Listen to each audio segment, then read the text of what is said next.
Welcome back to the channel, where we dive deep into the fascinating world of courtroom dynamics and the legal nuances that unfold in real time. Today's episode will take a slightly different approach from our usual format. We'll be examining two separate courtroom encounters, both involving pro se defendants, individuals who chose to represent themselves without legal counsel.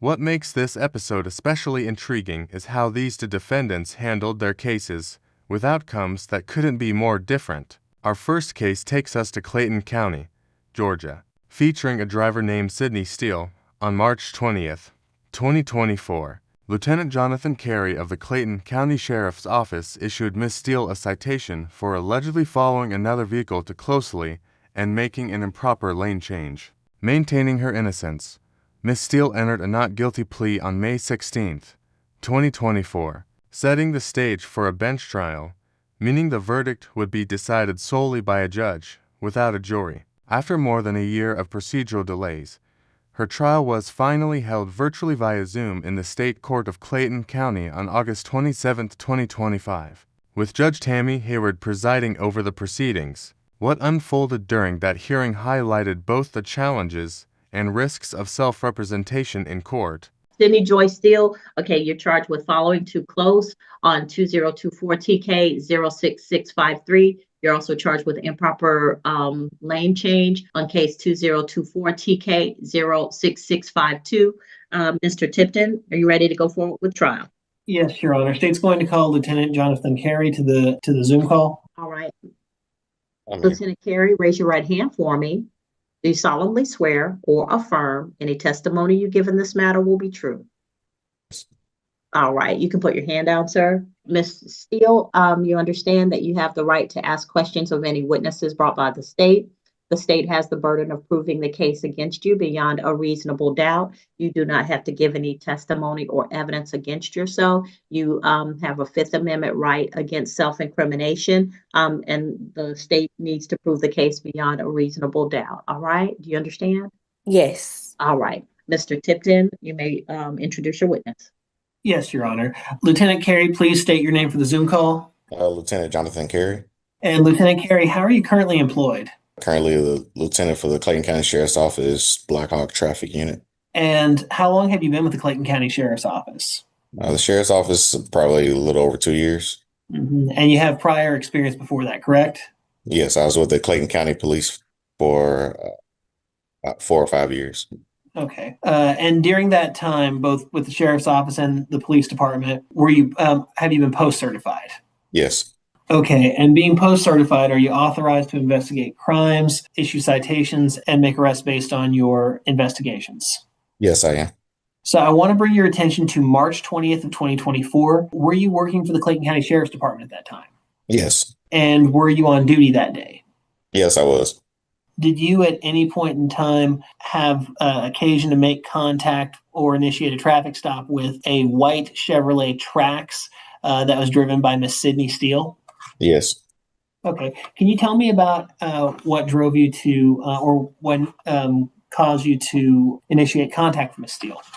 Yes. So during my role during the day, I look for erratic lane changes, reckless drivers, speeders. So while traveling northbound on Bear Boulevard, passing over 48, I was monitoring traffic in my rearview mirror. I observed a white SUV changing several lanes, not giving the public enough notice that she was changing lanes, nor was she using a nor was the vehicle using a turn signal. I observed the vehicle getting closer to me as she was changing lanes. She was also following another vehicle too close. Once she changed from lanes 2 back to lane 1 several times, she passed me. I'm sorry, from lane 3 to lane 2, she passed me in lane 3.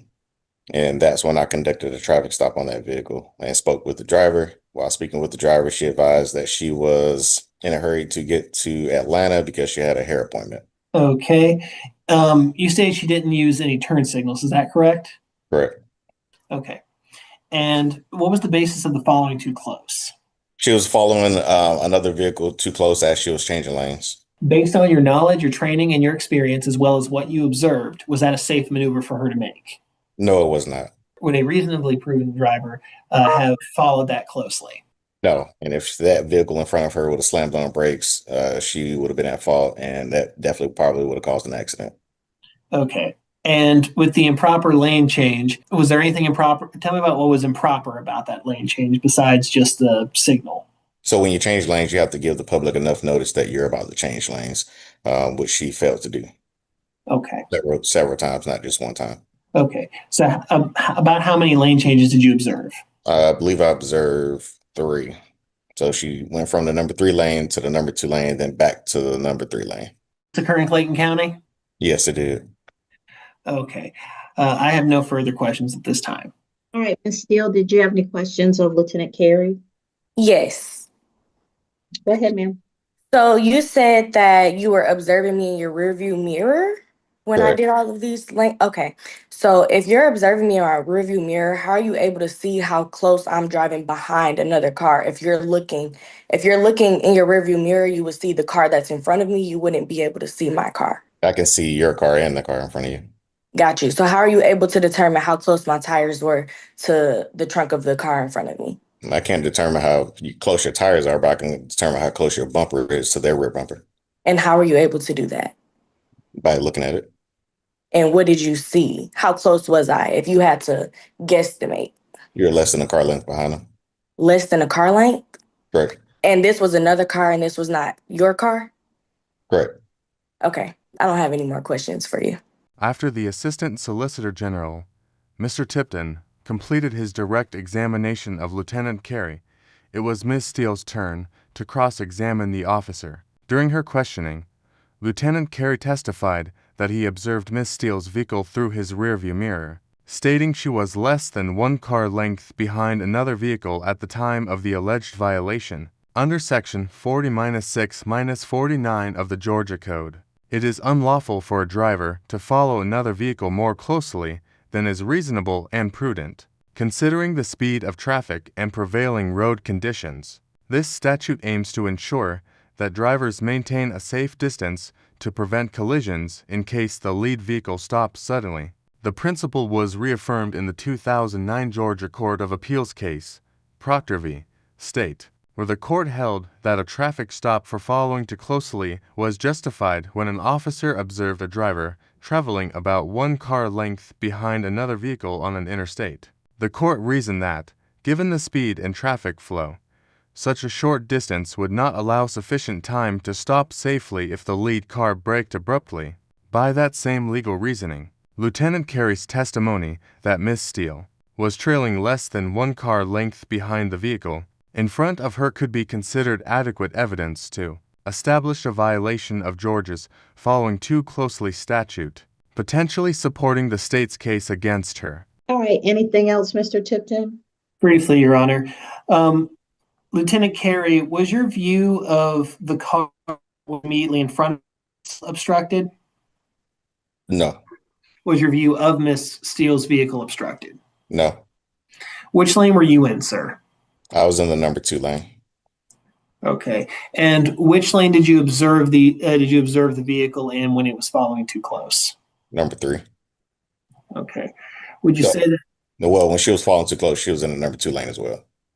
Okay. She went from number 3 lane to the number 2 lane, followed the car too close, and then switched back to the number 3 lane. Okay. Was there were there multiple cars that she followed too close to, or just the one? Just the one. And so you had an unobstructed view of her front bumper and the rear bumper of the car immediately in front of her, correct?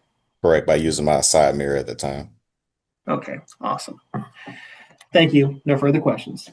All right, I do have just one more question. go ahead. What was the kind of car that I was driving behind? I'm not sure. Okay.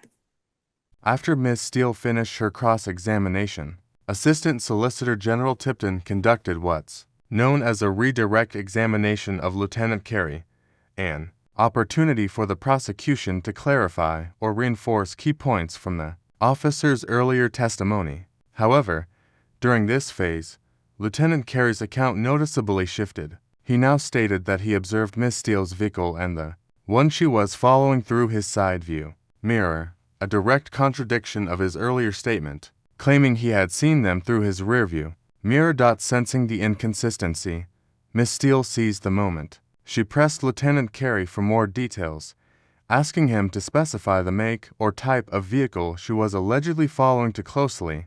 To the court's surprise, Lieutenant Carey admitted he wasn't sure what kind of vehicle it was.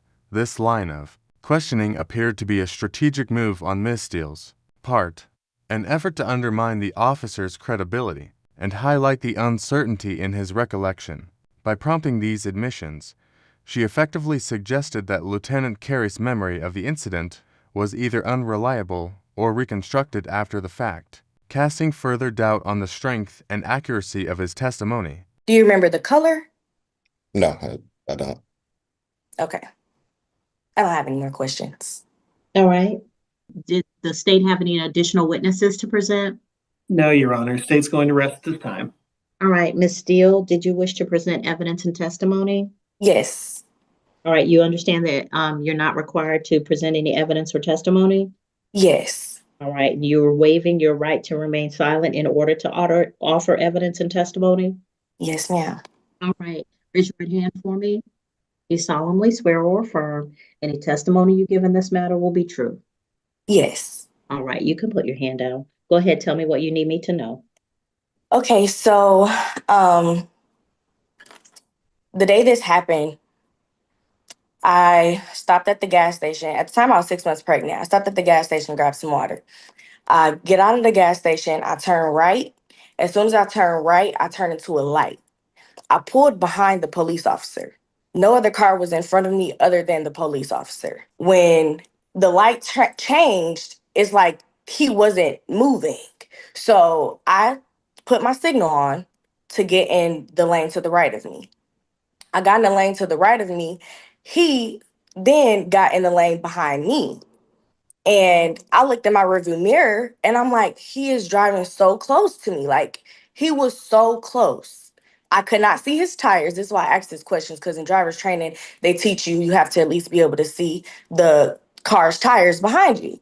So that's how I was able to determine that he was driving too close to me. It was not a car length behind me. So then I'm like, okay. So I put my signal on, get back in the left lane. He gets back in the left lane. So I'm like, what is happening right now? Like, I was so confused as to what's happening. I'm like, am I in his way? What's going on? So then I did get back into the right lane. And when I went to get into the right lane, that's when he turned this light on and pulled me over. And I was confused as to, one, why he chose to do that. Because I was, like I said, I was just confused. And he asked me, I asked him, why did you pull me over? And he said, are you in a hurry or something like that? And I was like, well, I'm trying to get to my hair appointment because I was going to get my hair done for my baby shower. And he's like, okay, and then asked for my information. And when he came back and told me, one, driving too close, I'm like, how was I driving too close when I pulled up behind you at a red light? So I literally was not driving. You weren't driving. The light was red. And then when the light changed colors, you didn't really take off. So I'm like, okay, let me get out of this man's way because I have somewhere I have to go. And clearly he does not. So that's when I got over. And also, I have a 2024 Chevy Trax. My car, you literally cannot switch lanes without putting your signal on because it will jerk you back into your lane. So for one, I don't change lanes, especially while I was 6 months pregnant, without giving anybody proper notice, because I wouldn't want to put myself or my son in danger. And then that's why I also asked, what was the car? Because, there literally was not another car in front of me other than him. And then when I got over, for him to see all of these different lane changes, he was right behind me. And I did switch lanes that many times because he was driving so close up on my bumper to where he was correct. If I would have put on my brakes, he would have hit me in the back of my car. Okay. Any questions, Mr. Tipton? No, Your Honor. All right. Anything else, Ms. Steele? No, ma'am. No, Your Honor. Okay. Argument? State will submit on the facts, Your Honor. All right.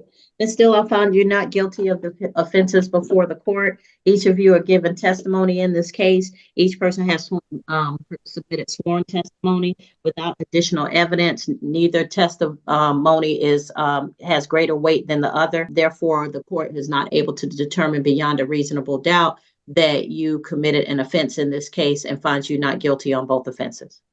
Thank you. You're welcome.